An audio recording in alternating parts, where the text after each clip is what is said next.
เป็นแต่แซ่บว่าบอก คนแซ่บคน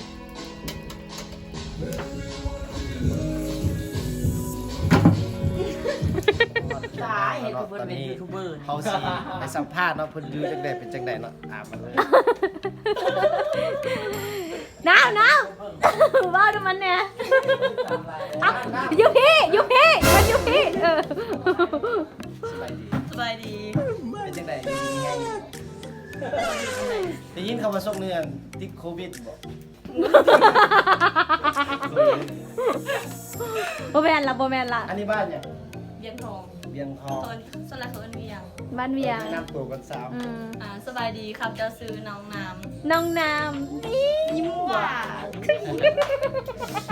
อันนี้ตัวจริงเสียงจริงเนาะนี่คนอยู่นี่ก็ตัวจริงเสียงจริง คนจริงไม่ใช่ตัวแสดง จับเบิ่งของ จับเบิ้งno กูใหม่มึงได้ค่าโตแพงได้เนาะ ผู้ซึ่งว่าอยู่ใกล้คนงามเลยอยากเป็น เป็นกระเทย เป็นกันเลยตอนนี้น้ำโลดชีสอาหารสู่กินเนาะอาหารแบบแต่ติดตามกันไปเลย ไปเลย เป็นเฮ็ดปิ้งปลาให้กินเด้อ ป้าอย่างประคอบ ปลาใน อันนี้ก็ได้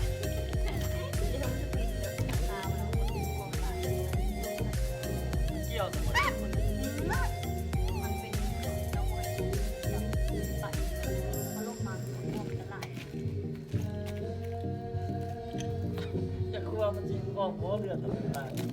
จังหวะ วันแล้วโอ้ยเลือดไม่ออก บิ๊กมาบิ๊กมึงจะรับเรื่องนี้ ข้า เอามาตรการมึงจะเป็นกำลังใจให้บิ๊กตีมอน จะเซ็นเซอร์เด้อ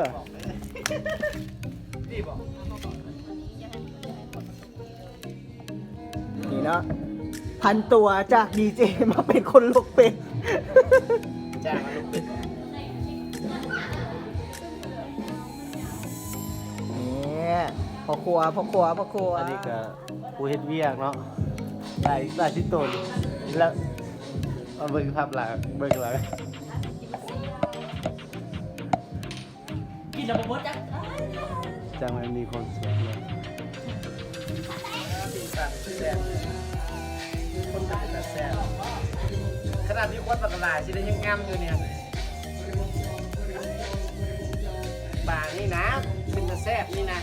เบิ่งลูกตัวแดงกับแบบฮึ่งมีไข่เบิดนี่เป็นแต่แซ่บ น้ำพลแล้วอ่ะ Q&A นะ เป็นแต่แซ่บว่าบอก ว้าว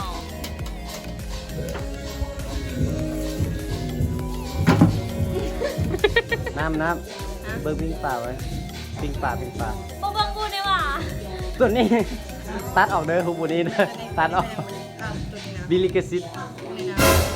พวกนี้เหรอพวกนี้ก็ยังไม่ได้อัพเอาพวกนี้เหรอยังไม่ได้อัพ พรุ่งนี้งาม แต่ผมนี่เขาหัวใจไปละ เออ จะเป็นเลยจะพูดลงก็ได้ ต้องขอซัพพอร์ตเลยนี่ต้องแม่น นี่แหละตัวเป็นแล้ว เอาเฟซไปเลยว่าเฟซบุ๊กเนาะ เฮ็ดกินกับเป็นล่างเคยล่างบวกกระแตก มูด้วงเลยละ อันนั้นจะยังบอกไปอีก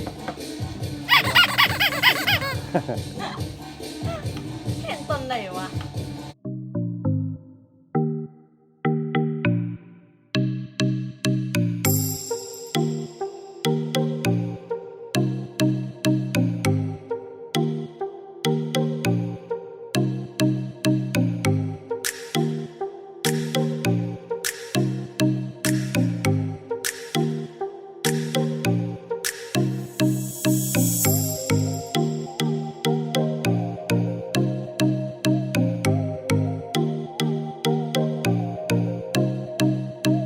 นี่ปิ้งเป็ดสุดใหม่สุดเด็ด ปิ้งน้ำก้อนนะ ปิ้งน้ำก้อนน้ำกันหาใส่บ่ได้เนาะตัวนี้เนาะบุเซอร์ลองเอาไปเฮ็ดเบิ่งเด้อนี่เด้อปิ้งเป็ดใส่น้ำก้อน เดี๋ยวไฟมันดับครับ ที่ มันตุกหลาย เป็ดได้บัดนี้เด้อทีหน้าคนปิ้งเป็ด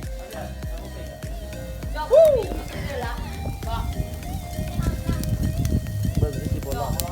เด็กกับอะไรนี่โอ้พ่อครัวเก่าเด้อ พวกก็เก่าเนาะใช่ไหมเห็นกว่ามาจากหลังละ ฮะ กะหลังจากที่เฮ็ดเบียกอยู่หันเนาะกับไฟไหม้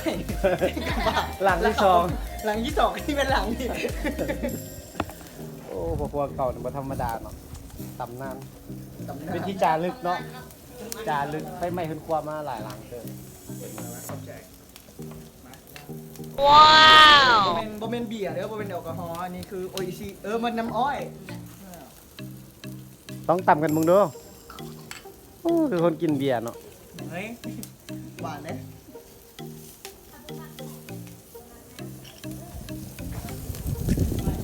สำหรับผู้ใดบ่เคยกินปิ้งเป็ดที่แบบรสชาติเด็ดๆออกมาเลยที่หินเหิบเด้อขี่รถตั้งใจมากินอยู่หินเหิบ ใส่น้ำมันลายเป็นได โอ้ยเป็ดเสียล้านบาท 800,000 ล้านบาท เออ ตกลงว่าสิเอา800,000หรือว่าล้านบาท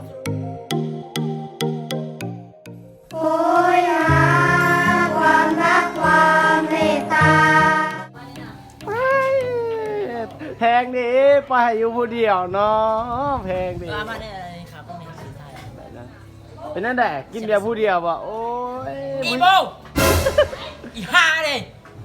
มดมึงมดเว้นนะมึงนะมึงนี่หันมึงสิกินหรือบ่กินเบียร์นี่ก็มานั่ง เรียกร้องความสนใจมาหามันแน่มาหามันแน่ โอ้มาจะมานั่งแล้วมันจะขด บอก สุไปเฮ็ดกินไปให้อันน้องน้ำมาพี่อันบ่แม่นอันลิมาพี่ เรียกร้องความสนใจกันนะแล้วว่าแพงดิ อีบูไม่หยังมึงไปเฮ็ดกินเอิ้นบาวมานี่มึง นี่กูบ่าวอีกเป็นอะไรฮ้อนไว้ อ๋ออากาศบ้านเมืองอากาศธรรมดา ธรรมดา ที่ว่าอุณหภูมิกับที่ว่าบ่ร้อนแล้วก็บ่หนาว แต่ว่าผิวแดงๆหน้าแดงๆเด้ย อ๋ออันนี้เป็นน้ำเลือดเพราะว่าปกติแบบเห็นคน บ่แม่นกินตัวนี้วะ อ๋อตัวนี้เอามาโซ่ซื้อ เอามาโซเนาะกินบ่ได้เนาะ บ่ได้กินบ่ได้เก็บเบิ่งไม่ได้ชื่อบ่กินจักจอก บ่กินจักจอกเนาะดูดเอาทอมาดูดเอามันบ่ จังได๋ก็สิบ่กินเด็ดขาด ทอดูดเอาป้าเป็นตะแพงเด้ป้าบูสุดเหลืองวัดแนมอยู่ไก่มาแต่คูบ่า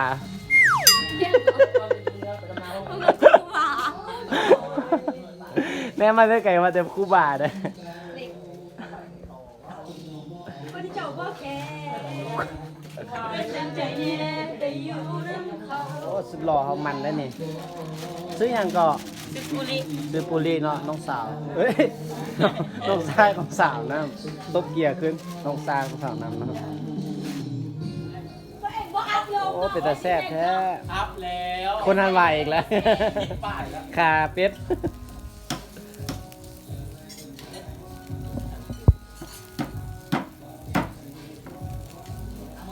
อื้อหือเนื้อเน้นๆ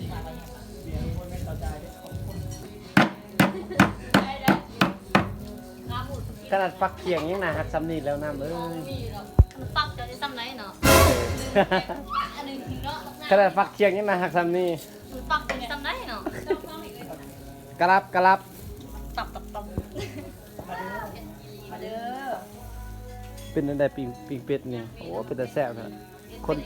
คนปิ้งกันน่าหัก คนปิ้งกันน่าหักเด้อ นั่งอยู่หนาวหนาวอ่ะ อย่าผมเปลี่ยนเลยอย่าเล็กทำนี่ อย่านะทำนั้นนะ มีแต่ เอา เงิน แค่ มี นี้ แต่ แห ท ละ อง เต้ มี ตา แต่ มเขา ที่ แนะนำเลย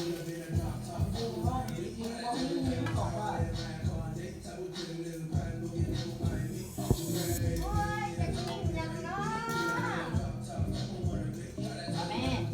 คณะไปเนี่ยนะ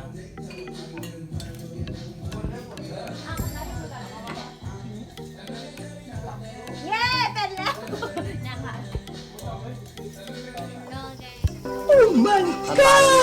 ผ่านราง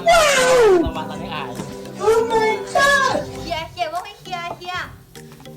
พอเคลียร์นะ เสิร์ฟเองเด็ดกินเอง ตอนนี้ก็แล้วเรียบร้อยเนาะ Okay. Yeah.